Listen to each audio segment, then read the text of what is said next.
Bismillahirrahmanirrahim. Assalamualaikum warahmatullahi wabarakatuh.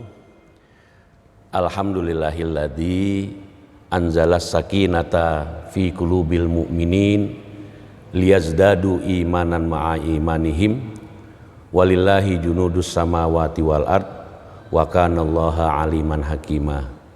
Asyhadu an la ilaha illallah wahdahu la syarikalah wa asyhadu anna sayyidana Muhammadan abduhu wa rasuluhu la nabiyya ba'dah. Allahumma shalli wa sallim wa barik ala sayyidina Muhammadin wa ala alihi wa ashabihi wa man walah, amma ba'du. Saudara dan sahabat yang dirahmati Allah, dalam kesempatan yang amat berbahagia ini saya ingin membagi satu pengalaman, yakni sebuah topik yang pernah menjadi satu kajian di majelis kami, yakni keutamaan zikir dan majelis zikir atau zikir bersama.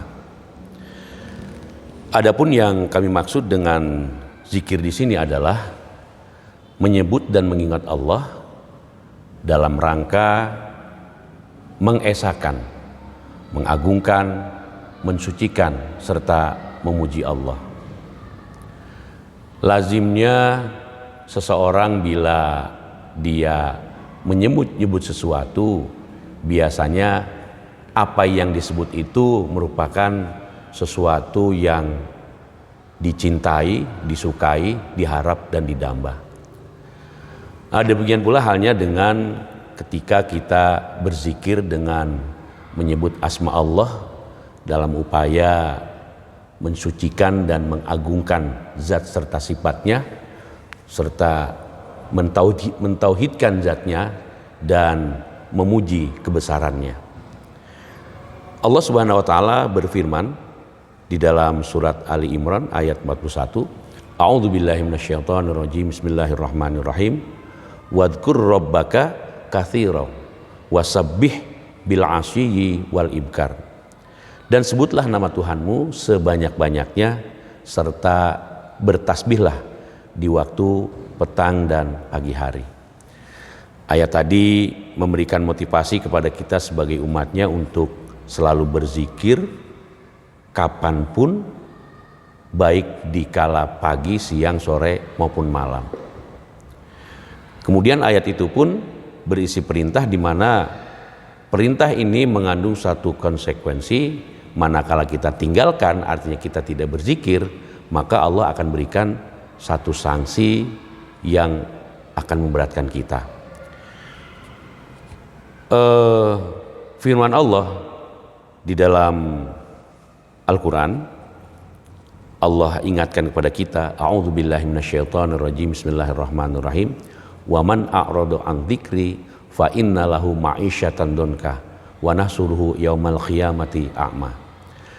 Dan barang siapa yang berpaling an dzikri, berpaling dari zikir kepadaku, artinya orang tersebut tidak mau berzikir, orang tersebut tidak mau mengindahkan peringatan-peringatan Allah, fa innalahu ma'isyatan donka, maka akan kami berikan, timpakan kepadanya satu kehidupan yang sulit, yang sempit di dunianya.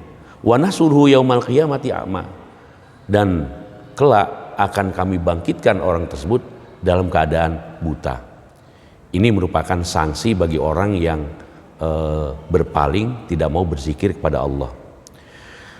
Dan justru sebaliknya, ketika kita melakukan perintah ini, yakni kita berzikir, justru Allah akan berikan satu reward kepada kita, yakni berupa ketenangan. Ar-Ra'd ayat 28, Allah jelaskan, A'udzubillahi minasyaitonirrajim. Bismillahirrahmanirrahim. Alladzina amanu wa tatma'innu qulubuhum bidzikrillah.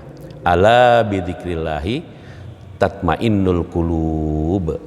Yaitu orang-orang yang beriman dan hati mereka menjadi tentram dengan mengingat Allah.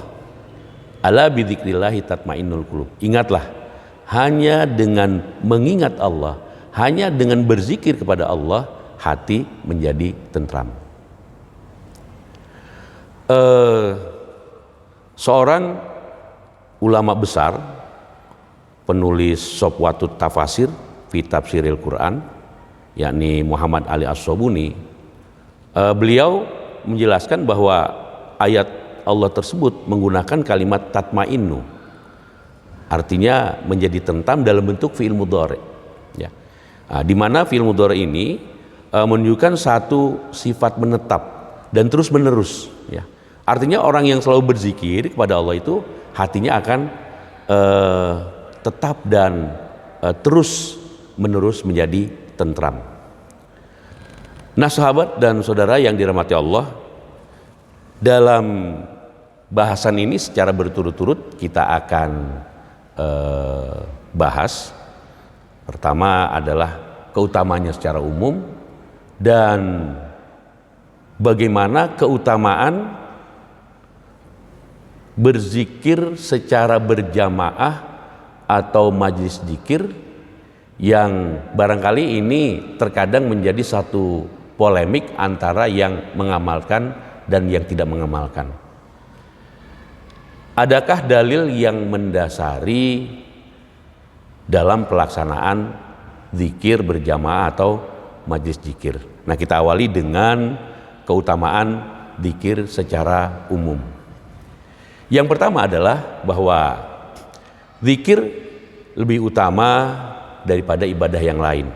Nah, di dalam sebuah hadisnya Rasulullah SAW, an Abi Darda, dari Abi Darda, anna Nabiyya sallallahu alaihi wasallam, bahwa Nabi sallallahu alaihi wasallam qala, ala unabbiukum bi khairi a'malikum wa ardoha inda malikum wa arfa'iha fi darajatikum wa khairin lakum min ita'iz zahabi wal waraqi wa min antalku aduwakum fatasribu a'naqahum wa yadribu a'naqahum.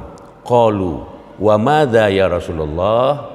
Qala dzikrullah.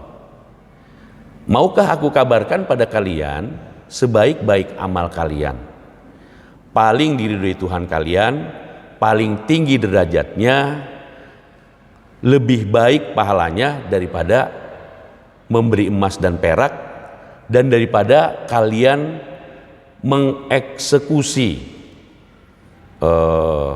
musuh kalian dalam keadaan berperang tentunya, ya. Dan para sahabat waktu itu bertanya, ya, apa itu ya Rasulullah? Lalu Rasulullah menjawab, dzikrullah, yaitu dzikir kepada Allah. Jadi dalam hadis ini jelas bahwa zikir merupakan ibadah yang lebih utama daripada kita mensodakokan emas. Tentunya ini bagi mereka yang tidak memiliki emas, ya. Bagi mereka yang tidak memiliki emas, kalau bersodakoh emas luar biasa. Tetapi bagi mereka yang tidak memiliki kekayaan harta, kemudian mereka berzikir, maka ini seolah-olah lebih baik daripada bersodakoh harta yang sangat berharga. Dan derajat hadis tersebut adalah hadis yang sahih, ya. Tirmizi dan Ibnu Majah, dan menurut seorang ulama As-Sindi, hadis tersebut bersifat mutlak, artinya zikir sedikit ataupun banyak, yang penting mudawamah atau langgeng dilakukan secara kontinu, ya, sebagaimana sebuah hadis Rasulullah SAW, ahabul a'mali indallahi adwamuha wa in qalla. Jadi satu perbuatan amalan yang sangat dicintai oleh Allah, ya, adalah kontinuitasnya perbuatan itu walaupun sedikit. Lalu yang kedua, ya, hadis yang kedua, an Abi Hurairah radhiyallahu anin Nabi sallallahu alaihi wasallam qala, innallaha azza wa jalla yaqulu ana ma'a abdi idza huwa dzakaroni wa taharrakat bi syafatahu, ya.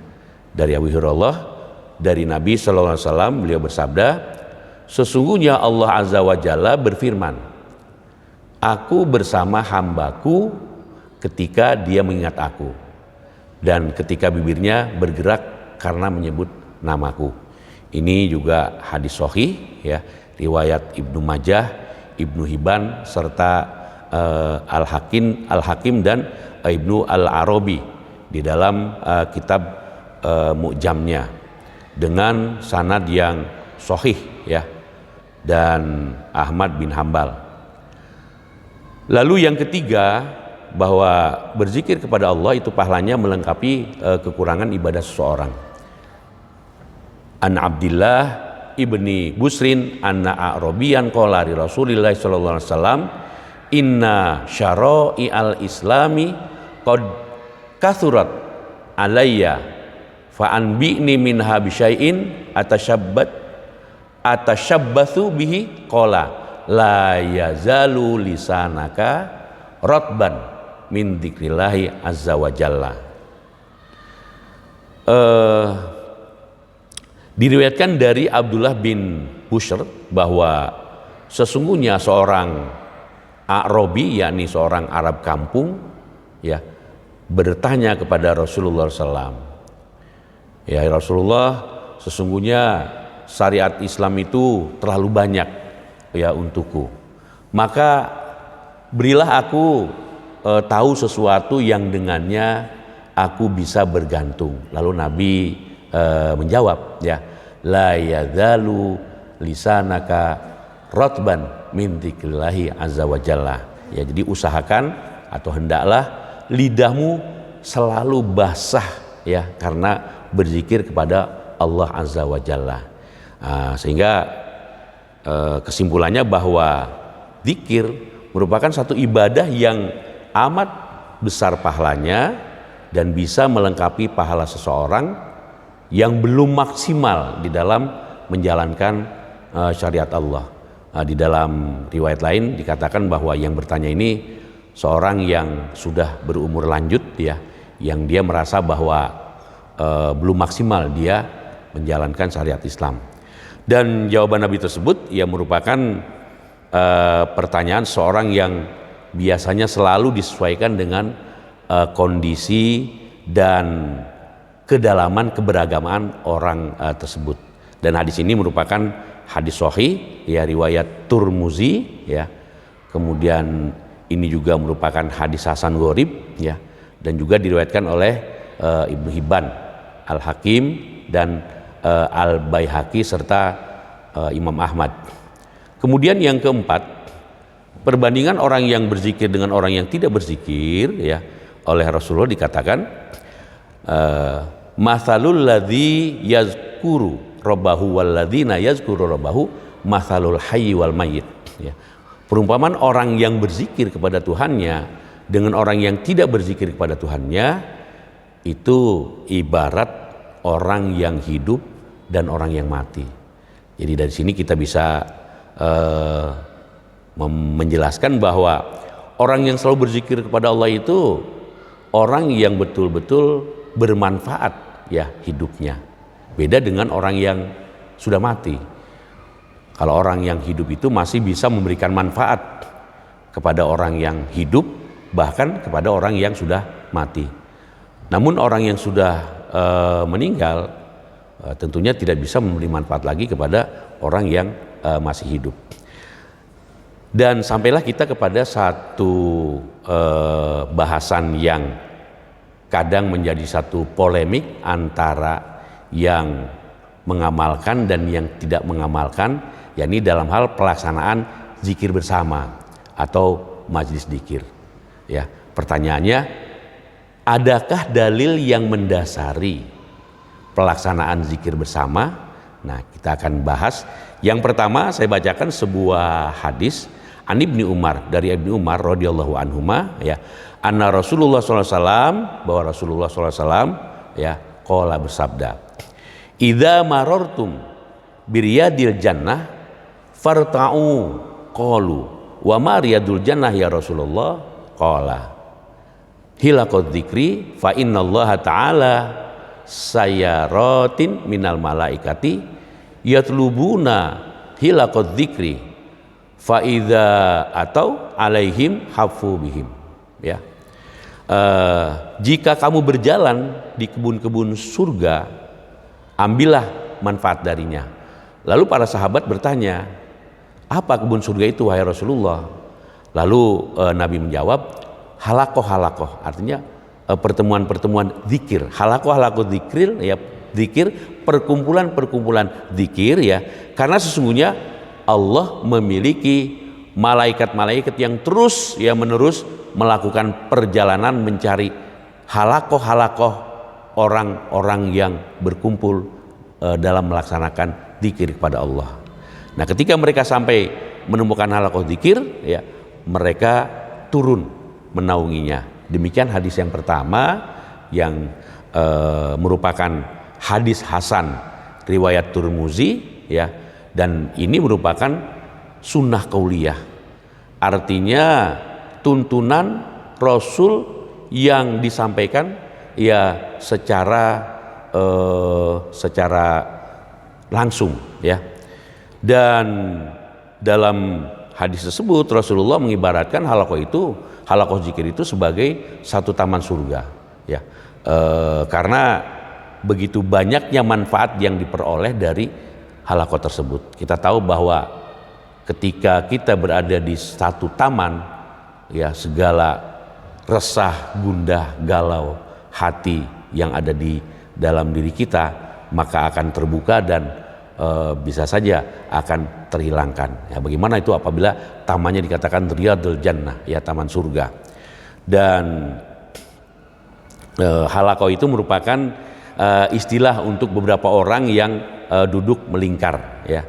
Kemudian yang kedua, tentang manfaat zikir bersama. An Abi Sa'id Al-Khudri wa Abi Hurairah radhiyallahu an annahuma syahida ala Rasulillah sallallahu alaihi wasallam annahu qala la yaqudu qaumun yadhkurunallaha azza wa jalla illa hafathumul malaikatu wa ghasyiyatuhumur rahmah wa nazalat alaihimus sakinah wa dzakarahumullahu fi man indah, ya. Tidaklah duduk sekelompok orang sambil berzikir kepada Allah kecuali mereka dinaungi para malaikat, diliputi kasih sayang, diturunkan kepada mereka ketenangan, dan Allah menyebut atau memuji mereka di hadapan makhluk yang ada di sisinya, yakni para malaikat. Hadis ini pun merupakan hadis sahih riwayat Muslim, ya, Tirmizi, ya, dan Imam Ahmad. Dan ini merupakan sunnah qauliyah, ya, artinya satu perintah dari baginda Rasulullah untuk kita bisa melakukan zikir bersama, ya, yang dengan zikir itu akan diliputi kasih sayang, kemudian ketenangan, serta Allah banggakan kita di hadapan makhluknya, yakni para malaikat. Kemudian yang berikutnya, ya, sebuah hadis yang sangat panjang yang kalau kita simpulkan bahwa, ya, hadis ini merupakan hadis sahih, ya. Allah itu memiliki malaikat-malaikat yang senantiasa bertawaf, artinya berkeliling, ya, berpatroli, ya. Para malaikat ini berpatroli atau berkeliling untuk mencari sekumpulan orang-orang yang berzikir pada Allah. Dan ketika malaikat ini menemukan sekelompok orang yang berzikir, dia akan bersama-sama untuk ikut bersama orang berzikir itu sambil menaunginya dengan sayap-sayapnya. Kemudian manakala sekelompok orang ini sudah selesai berzikir, maka malaikat ini langsung ke langit, lalu Allah bertanya. Padahal kalaupun Allah tidak bertanya, Allah sudah tahu, ya. Lalu ketika ditanya oleh Allah, ya, dari mana engkau, para malaikat, bahwa para malaikat itu menjawab, aku baru saja hadir bersama dengan hamba-hambamu yang senantiasa menyebut kepadamu. Mereka memohon kepada engkau wahai Allah, ya, memohon surgamu memohon diselamatkan dari nerakamu, memohon ampunanmu. Ya. Lalu Allah Subhanahu wa taala menjawab bahwa semua permintaan mereka aku kabulkan, aku ampuni mereka. Kemudian bahkan di dalam hadis itu Rasulullah menjelaskan bahwa ada ya di antara mereka orang yang sedang lewat kemudian ikut ya duduk bersama mereka, ini bersama orang berzikir ya. Padahal orang ini biasanya dia berbuat dosa ya. Lalu Allah berfirman ya, dan aku telah mengampuninya. Mereka adalah orang-orang yang tidak akan celaka siapapun yang duduk bersama mereka. Jadi betapa ya zikir ini memiliki keutamaan yang luar biasa. Sampai-sampai orang yang ikut nimbrung saja, yang sebenarnya dia gemar berbuat dosa ya, apa kata Allah ya, aku mengampuninya. Lalu di dalam sebuah hadis juga dijelaskan ya, yang senada seperti itu ya, bahwa Allah Subhanahu wa taala memberikan kemuliaan bagi orang-orang yang melakukan zikir ya, karena Allah membanggakan mereka di depan para malaikat. Hampir senada dengan hadis yang pertama tadi ya. Kemudian hadirin sahabat yang dirahmati Allah, ada sebuah hadis yang ini menjadi polemik bagi mereka yang tidak mau melaksanakan zikir bersama ya. Ini hadis yang berisi kecaman sahabat Nabi yakni Abdullah bin Mas'ud ya radhiyallahu an terhadap orang-orang yang sedang melakukan zikir bersama ya. Nah, ini sebenarnya merupakan hadis yang dhaif atau hadis yang lemah yang tidak bisa dijadikan dalil untuk menolak zikir bersama ya, dengan dua alasan. Alasan yang pertama adalah bahwa hadis tersebut adalah hadis yang mauquf, artinya hadis yang berujung hanya sampai ke sahabat. Dia merupakan satu athar ya, peristiwa itu terjadi di luar masa Rasulullah SAW. Jadi di dalam ilmu hadis, hadis mauquf itu termasuk ke dalam hadis yang dhaif ya. Kita tahu bahwa hadis itu berisi tentang ada sekelompok umat yang berzikir, yang mengucapkan subhanallah 100 kali, kemudian mengucapkan alhamdulillah 100 kali dan sebagainya dengan tujuan mereka baik. Lalu kata Abdullah ibnu Mas'ud ya, walaupun kamu mengharapkan kebaikan, kamu tidak akan mendapatkan kebaikan dari perbuatanmu itu. Nah, ini hadis tersebut merupakan hadis yang mauquf ya, hadis yang berujung hanya sampai ke sahabat ya. Di dalam ilmu hadis mauquf ini termasuk hadis dhaif. Kemudian yang kedua, hadis Abdullah bin Mas'ud ini jelas bertentangan dengan hadis yang sahih ya, di mana hadis sahih justru banyak memberikan keutamaan terhadap pelaksanaan zikir bersama ya. Dan di dalam ilmu hadis, sebuah hadis yang bertentangan dengan hadis yang sahih, sekalipun hadis itu sahih ya, maka derajatnya menjadi turun ya, menjadi dhaif, sebab dianggap tidak memiliki syadz ya. Jadi begitu banyak hadis sahih yang menjelaskan tentang keutamaan zikir bersama atau majelis zikir, dan itu merupakan satu hadis yang bertentangan dengan banyak hadis yang sahih. Maka hadis yang berisi tentang kecaman sahabat Nabi yang bernama Abdullah bin Mas'ud radhiyallahu an tidak bisa dijadikan sebagai dalil untuk menolak zikir bersama. Nah, saudara dan sahabat yang dirahmati Allah ya, jelaslah bahwa pelaksanaan atau amaliyah zikir bersama atau majelis zikir ya, merupakan satu amaliyah yang didasari oleh hadis yang sahih yang bisa kita jadikan sebagai landasan hukum dan tentunya sangat terpuji bagi mereka yang melaksanakannya. Dan berdasarkan hadis yang kita kemukakan tadi, ya tidak diragukan lagi tentang keutamaan-keutamaan dari pelaksanaan zikir bersama atau zikir berjamaah. Nah, saudara dan sahabat yang dirahmati Allah, demikianlah kiranya kajian yang dapat kami sampaikan. Semoga bermanfaat bagi kita semua dalam upaya memberikan motivasi kepada kita untuk selalu kita dapat melaksanakan zikir baik sendiri maupun secara berjamaah. Mohon maaf apabila ada kekurangan. Akhirul kalam, billahi taufiq wal hidayah. Wassalamualaikum warahmatullahi wabarakatuh.